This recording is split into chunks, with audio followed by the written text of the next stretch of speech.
संबलपुर सांप्रदायिक हिंसार बंद डाकरा 14 जिले में 12 घंटिया प्रभाव सकाळ 6 रु संध्या 6 पश्चिम ओडिशार 10 जिला समेत कोरापुट नवरंगपुर मालकानगिरी रायगड़ा को करागला सामिल जार प्रभाव अधा ओडिशा रे पड़िथिला। रास्ताघाट दुकान बजार बंद रही आंदोलनकारी माने पिकेटिंग करने फल रास्तार उभय पार्श्व शह शह संख्यार गाड़ी मोटर अटकी रही। विश्व हिंदू परिषदर एही बंद डाकरा को समर्थन करिथिला बजरंग दल। संबलपुर हिंसाकांड घटना संपुक्त अभियुक्तों विरोध में दृढ़ कार्यानुष्ठान नेबाकू दाबी करिछि विश्व हिंदू परिषद। गत 12 तारीख दिन संबलपुर रे जो आमर गोटे हनुमान जन्मोत्सव गोटे शोभा चलता से ही शोभा गोटे शांतिपूर्ण भाव में चलता और तार उपर को जो जिहादी मान अच्छा जिहादी मानसिकतार लोक बर्तमान ओडिशा भितर पशि आसने पत्थर माड़ कले और लुहा और रोड आतर्कित आक्रमण कले। आपड़ देखिए 10 रु अधिक पुलिस भाई भी आहत हेले, जड़े महिला थानाधिकारी भी से आहत हेले, किंतु वर्तमान सुधा ओडिशा सरकार निद भांगी ना से कौन कार्यानुष्ठान कर बर्तमान सुधा किसी जना पड़ना। यही जो जिहादी मान अच्छा तुरंत ओडिशा छाड़ी जातु और जो अखंड भारत एकता को माने धोखा देवा चाहिए ताहले माने कदापि तिष्टि पारे ना। तेणुक आम आज बंद डाकरा दीचु, समग्र ओडिशा आज बंद रही है और मालकानगिरी आम शांतिपूर्ण भाव धारणा दीचु।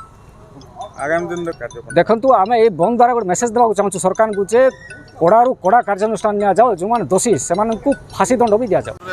12 तारीख गोटे रैली होता से टाइम बाइक रैली आम बाइक रैली है टाइम गोटे घर उपरू मुसलमान मैंने आम हिंदू मान को पथर माड़ करते सेन पथर माड़ कला बेले बहुत हिंदू इंजुरी होते से आम 12 घंटे आज बंद डाकरा कर। भारत बागेर देश रे विगत दिन रे देखा है 100 कोटी हिंदू देश रे जिते बेले भी राम रो जुलूस बाहरी छे, दुर्गांकर जुलूस दशहरा जुलूस बाहरी छे कि हनुमान जयंती जुलूस बाहरी छे, गोटे विशेष संप्रदायर लोग तार उपरे पत्थरबाजी करिछन। जेन भारत कहले राम बुझा हेसी और राम कहले भारत बुझा हेसी से भाया भारतीय हिंदू संस्कृति देश रे यदि हिंदू देवदेवतार जुलूस नहीं बाहरवा तो केन न बाहरवा।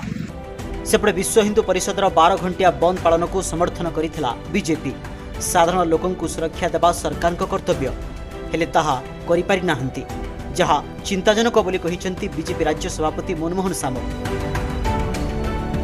हनुमान जयंती होइतबा हिंसा को कांग्रेस निंदा करने सहित सरकार सचेतन होई नथिबारु एभली घटना घटिला बोली वरिष्ठ कांग्रेस विधायक सुरेश कुमार राउतराय कहिसेंती। सेपटे जार उत्तर रखिछि शासक बीजेडी।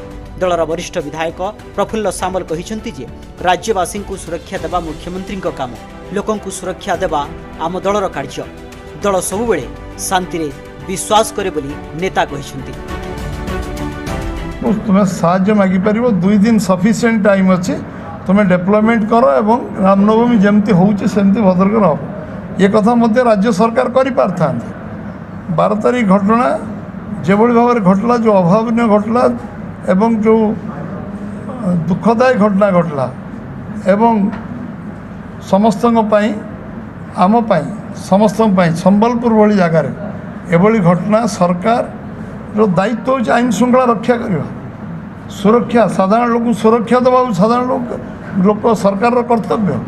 सरकार से कर्तव्य करिपारले नहीं एक कथा से विफल हेले एक कथा स्वीकार करिया पड़े। गोटे निस्वार्थपर देवता ना रे बोलुओ पकईबा टेका पकईबा हुआ करवा गंडल करवा अति अन्याय।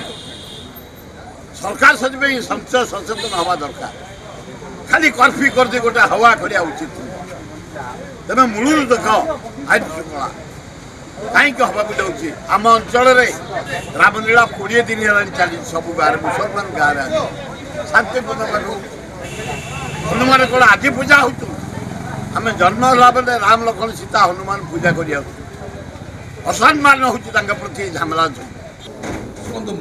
आप बुझुवे कौन मुख्यमंत्री राजधर्म कर्म कौन लोकों को सेवा करवा, लोकों को सुरक्षा देवा एवं ओडिशावासी विश्वासभाजक हवा और जहाँ आम प्रतिश्रुति देचु कार्यकारी करवा, लोकों को आवश्यकता जो मौलिक आवश्यकता पूर्ण करवा, सुशासन दवा ये हूँ जड़े मुख्य कार्य जो गोटे मुख्यमंत्री जी रही शासक किंतु हिंदू विरोधी सरकार से कौन कहते नुहे आम हूँ लोकों सरकार।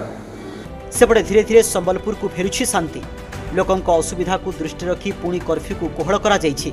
यह सहित 24 घंटा पुणी इंटरनेट सेवा को बंद कर दिया जाइछि। जिल्लार किछि अंचल में इंटरनेट सेवा को चालू रखिछि जिला प्रशासन। लीज लाइन नैथिबा व्यावसायिक अनुष्ठान रे इंटरनेट सेवा उपलब्ध करने को कहा जाइछि। संबलपुर कुचिंडा रेढ़ाखोल नाकोटी देउल जुजुमुरा बामरा चमनकीरा ब्लॉक अंचल में नेट सेवा उपलब्ध करने को कहिछि प्रशासन। संबलपुर ज्योतिष महांती, झारसुगुड़ा संतोष दलाई, भुवनेश्वर वीडियो जर्नालीस्ट दुर्योधन गुरुप्रसाद प्रशांत दास और अनिल साहू का रिपोर्ट बड़ खबर।